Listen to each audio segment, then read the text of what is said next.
trouve que Millefeuille fait du bon travail et au service des livres et de la lecture. Et ça, c'est, pour un auteur, c'est très important.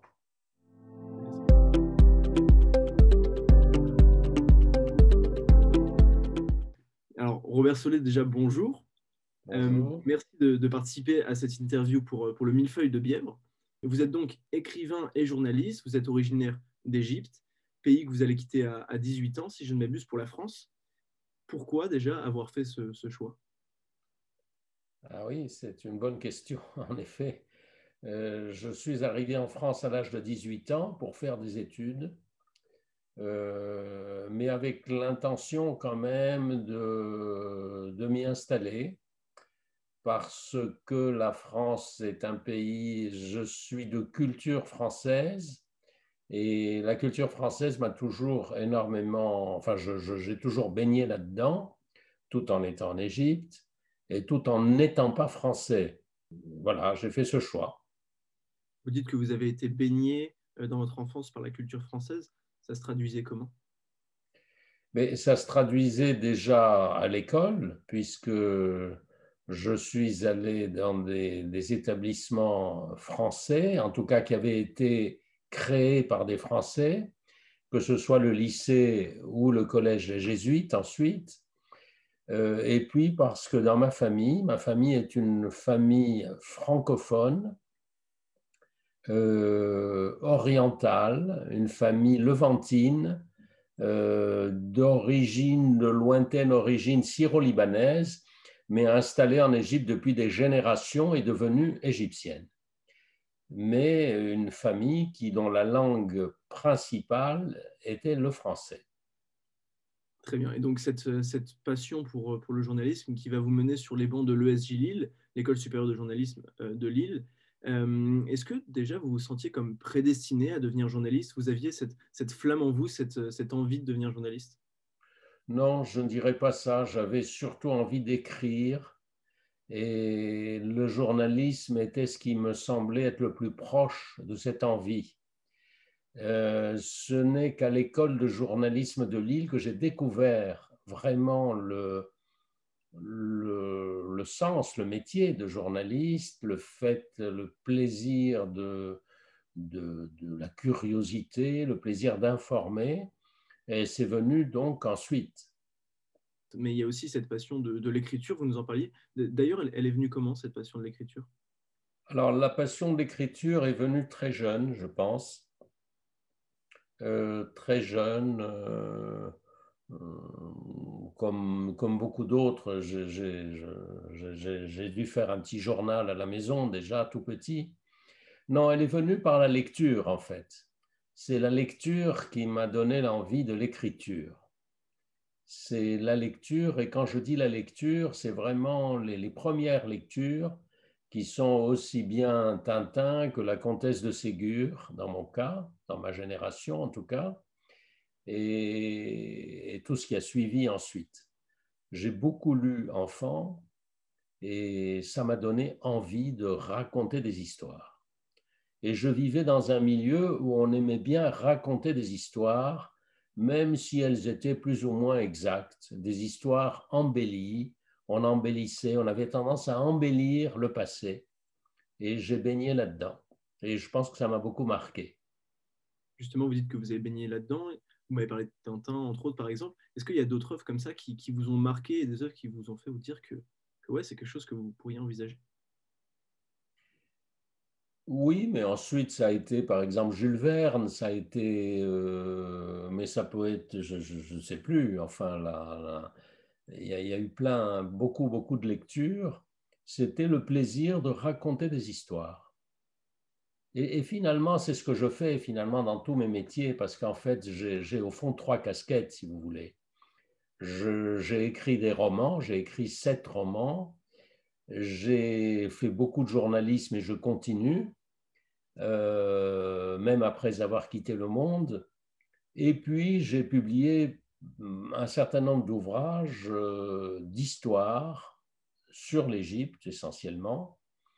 Et dans tous les cas, si vous voulez, dans les trois cas, journaliste, romancier ou historien entre guillemets, c'est raconter des histoires. Simplement, dans le cas du journalisme, ce sont des histoires vraies, bien entendu, aussi vraies que possible, et immédiates, c'est de l'histoire immédiate. Quand j'écris un livre d'histoire, c'est aussi des histoires que je raconte, mais ce sont des histoires qui sont finies, qui sont terminées. Et puis dans le roman, ce sont des histoires imaginées, inventées. Mais dans tous les cas, le plaisir de raconter.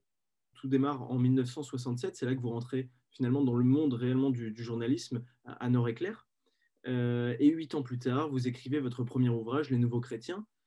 Est-ce que à ce moment-là, c'est officiellement comme un accomplissement pour vous de développer ces deux passions, de les mettre en commun? Oui, d'une certaine façon, puisque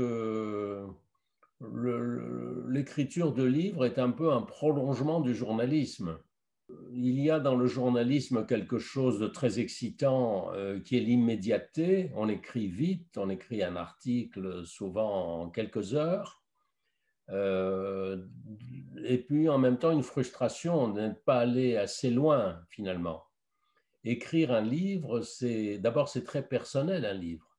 Le journalisme, c'est un travail qui n'est pas solitaire. On est dans une équipe, en général, dans un journal, dans une radio, une télévision, etc. L'auteur, l'écrivain, lui est seul.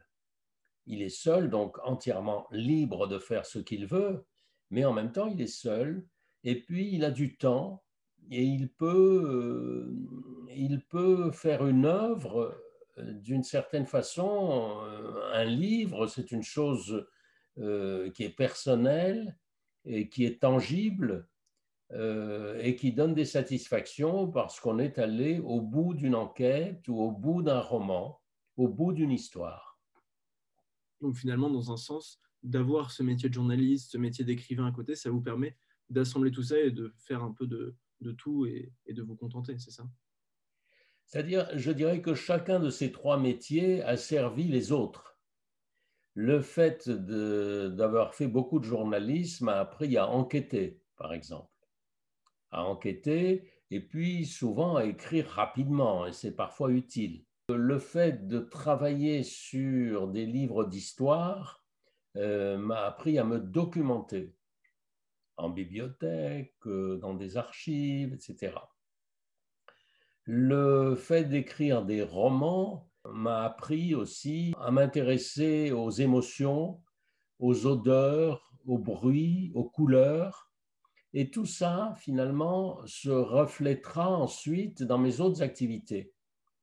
C'est-à-dire que ça va donner à mon écriture journalistique un peu plus de couleurs, un peu plus d'émotions, etc. J'allais vous parler de la notion de double casquette, mais vous m'avez vous-même parlé d'une triple casquette.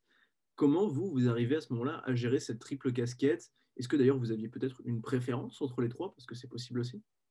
Alors, une préférence, c'est difficile de dire. C'est sûr qu'écrire des romans, c'est très excitant. Un roman, on a créé des personnages, on a imaginé, inventé une histoire. C'est quelque chose qui nous touche énormément. On se met dans un roman, vraiment. Et en même temps, un roman, c'est compliqué parce qu'on ne sait jamais,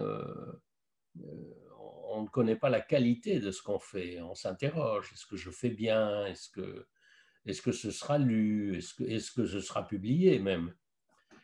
Dans le cas d'un livre d'histoire, vous avez travaillé pendant 1, 2, 3, 4 ans sur un sujet, vous connaissez votre sujet, vous savez exactement ce que vous apportez de neuf ou que vous n'apportez pas. Il y a une certaine sécurité finalement dans ce travail. Le journalisme, lui, d'abord, il faudrait parler, on dit le journalisme, c'est les journalistes. Parce que moi, au cours de toutes ces années et jusqu'à présent, j'ai exercé le journalisme de différentes façons.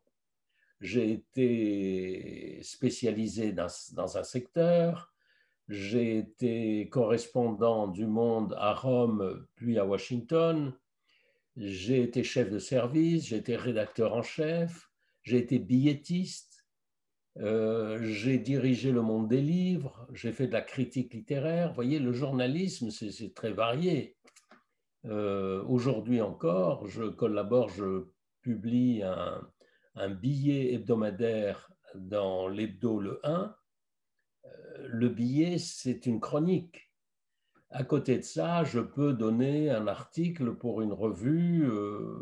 L'autre jour, j'ai donné un article pour Géo-Histoire, par exemple. Ce n'est pas la même chose. Donc, vous voyez, c'est très varié quand même. Ce sont des formes d'écriture très variées, mais qui finalement se rejoignent toutes d'une certaine façon, hein. Ça reste l'écriture. En tout cas, il y a quelque chose qui est sûr, c'est que sur toutes ces années, il y a un thème qui revient, et je pense que vous en doutez, un sujet, c'est l'Égypte. C'est important pour vous de placer ce thème au cœur de vos œuvres? Alors, quand vous dites l'Égypte, c'est vrai pour mes romans et c'est vrai pour mes livres, mais ce n'est pas vrai pour le journalisme, parce que j'ai exercé le journalisme pendant 45 ans en me traitant très peu l'Égypte, au fond. Donc, l'Égypte, c'était un petit peu mon jardin, pas secret, puisqu'il était public, mais enfin, c'était mon affaire à moi. C'était mon affaire à moi.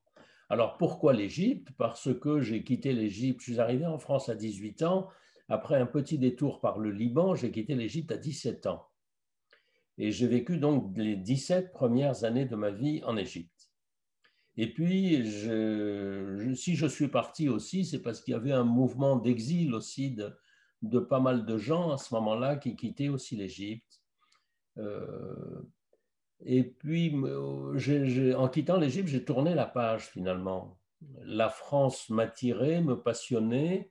J'ai voulu devenir français, j'ai épousé complètement cette culture, ce pays. Et j'ai tourné le dos à l'Égypte. J'ai tourné le dos à l'Égypte pendant une vingtaine d'années. Et j'ai été rattrapé ensuite par l'Égypte, par le pays de mon enfance. J'ai été rattrapé, j'ai eu envie, besoin de comprendre ce qui s'était passé en Égypte, pourquoi j'avais eu une enfance heureuse, pourquoi j'avais quitté l'Égypte, pourquoi ma famille s'était installée en Égypte, pourquoi, etc.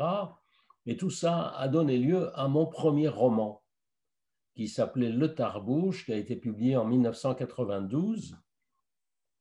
Un roman qui était l'histoire d'une famille qui n'était pas la mienne, une famille imaginaire, mais qui était très proche de la mienne, qui aurait pu être la mienne.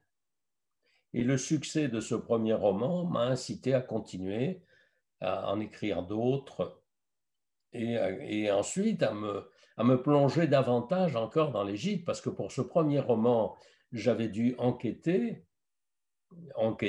dans des livres, des bibliothèques, etc., enquêter en interviewant des vieilles personnes qui avaient vécu la période que je racontais. Donc, j'avais déjà beaucoup travaillé sur l'Égypte. Et là, maintenant, ça fait, je ne sais pas, 25 ans que je travaille sur ce pays. Et aujourd'hui, du coup, ce pays, ce territoire natal, il représente quoi pour vous? C'est à la fois un amour d'enfance et c'est devenu un objet d'étude. Mais en même temps, dans l'intervalle, c'est un pays qui a énormément changé, puisque que l'année de ma naissance, l'Égypte devait compter à peu près 18 millions d'habitants. Aujourd'hui, l'Égypte compte plus de 100 millions d'habitants. Et ce pays a énormément changé, énormément changé. Donc, c'est, comme je vous le disais, un objet d'étude qui m'intéresse sous tous les angles. À la fois l'Égypte ancienne, l'Égypte actuelle, l'économie, la société, enfin tout ce qui concerne ce pays. Et alors là, je vais peut-être laisser un petit peu le journalisme de côté pour me concentrer justement sur l'Égypte. Est-ce que vous ne pensez pas, à un moment, avoir été comme catégorisé dans justement cette écriture liée à l'Égypte sans pouvoir aborder de nouveaux sujets aux yeux des gens? Oui, c'est pas faux. C'est-à-dire qu'on finit par avoir à être associé finalement à l'objet de son étude. Euh, Ce qui n'est pas forcément désagréable, c'est-à-dire quand on dit l'Égypte, on pense à vous. C'est plutôt agréable même. rien ne m'oblige à m'enfermer dans ce sujet. Le fait de continuer de faire du journalisme, quand j'écris dans le 1, je n'écris pas sur l'Égypte, j'écris sur toute autre chose. Rien ne m'empêcherait d'écrire, de publier des livres sur d'autres sujets. Mais c'est vrai que je suis moi-même tenté d'approfondir continuellement ce sujet que je n'ai jamais fini d'explorer. Et maintenant, en prenant un peu de recul sur votre impressionnante carrière, qui est d'ailleurs absolument loin d'être terminée, que ce soit sur le plan journalistique, sur le plan de l'écrivain, ces trois casquettes dont vous nous avez parlé, est-ce que vous y posez un regard particulier, une certaine fierté, des regrets peut-être, ou des moments forts à souligner? Alors, vous dites des moments forts. Dans une carrière de journaliste, il y a toujours des moments forts.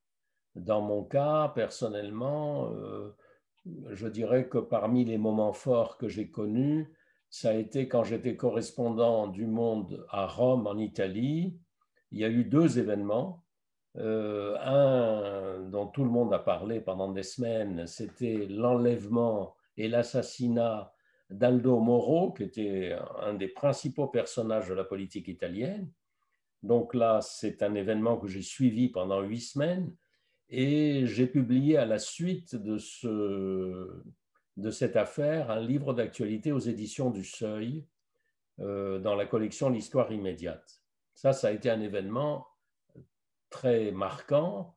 Toujours en Italie, à Rome, j'ai connu la succession d'un pape. Et puis ce deuxième pape, qui était Jean-Paul Ier, est mort à son tour. Et j'ai vu arriver Jean-Paul II. Ce qui fait que j'ai connu 3 papes en Italie, ce qui est beaucoup. Ça aussi, c'est un événement. Ensuite, aux États-Unis, j'ai suivi l'élection de Ronald Reagan. Bon, tout ça sont des événements qui vous marquent, bien sûr. Mais en même temps, dans le journalisme, parfois un simple reportage dans une petite commune vous marque davantage, vous touche beaucoup parce que vous avez rencontré des gens exceptionnels. Est-ce que justement, vous avez des projets qui arrivent sur lesquels vous pourriez un petit peu vous avancer pour nous en dire plus? Alors, des projets, oui, mais j'ai toujours un livre en cours, par exemple. J'ai toujours un livre en cours. Toujours un livre, j'ai cette chance de pouvoir être publié. C'est pas évident d'être publié. Je sais que si j'écris un livre, il sera publié. C'est déjà une grande chance. Et j'ai donc toujours un livre en cours. Voilà, des projets, ce sont... Pour le moment, je n'écris pas, je ne travaille pas sur un roman, mais plus sur une biographie qui sera publiée dans le courant de cette année, à la fin de cette année. Donc, ce sont ça mes projets, en fait. Et puis, on ne sait jamais ce qui se présente. On ne sait jamais. C'est ça qui est sympathique, parce que on peut avoir une idée, un projet. Il faut rester ouvert, curieux et ouvert.